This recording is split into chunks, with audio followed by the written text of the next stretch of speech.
Hello, Steve.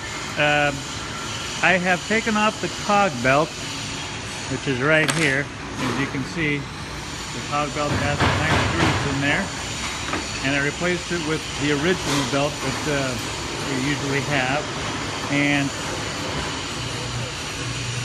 there it is. And I can stop it with my hand. I've noticed also that there's a lot of tension on the belt right now, the way it sits. So this is going to be a multi-part video here, as I can't do all of the adjustments on the machine. I've got my helper coming right now. We're going to loosen the 4 screws, take a little bit of tension out of this belt, but the way that the motor sits right now with the cog belt ran beautifully, and I didn't take a video of it yet, but I will take it at the very end.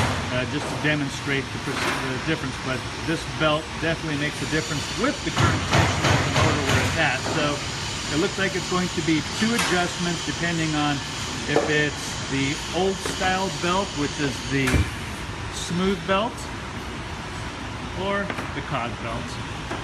So those are the 2 different belts that we have that were supplied. So now we're making some adjustments. Still with the original smooth belt.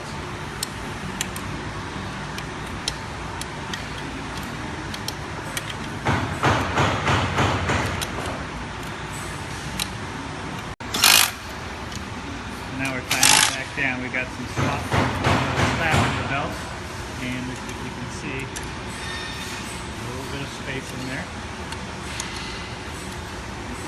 which keeps the motor from having too much tension on that belt between the pulleys.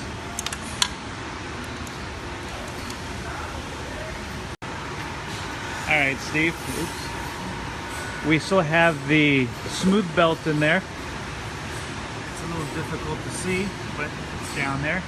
And I'm going to stick my thumb in the drum. Surprisingly, I cannot hold the machine. So it looks like it's just going to be the tension on the motor mounting screws down here. So we've loosened them down here below. Still got the smooth belt in there.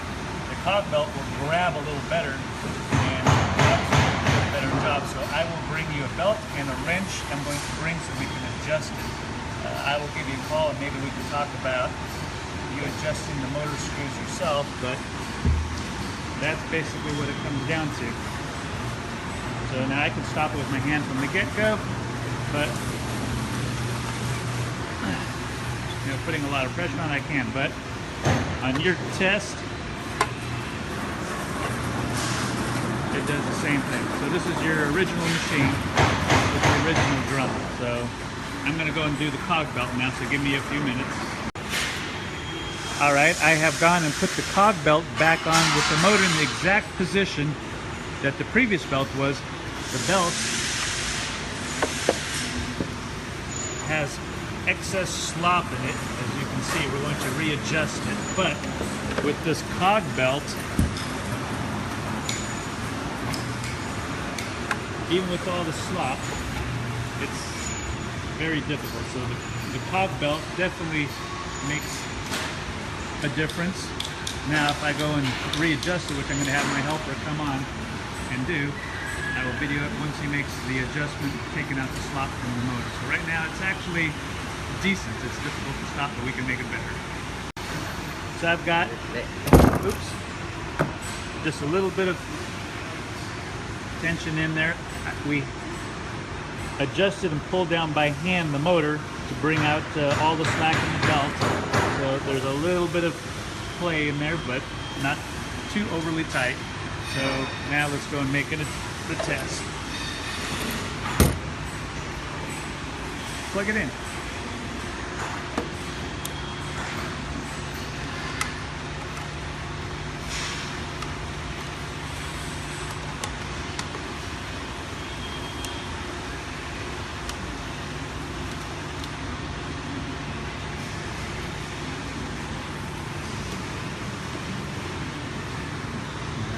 Let me go and put my finger in it. There's no way I'm going to be able to stop this without really.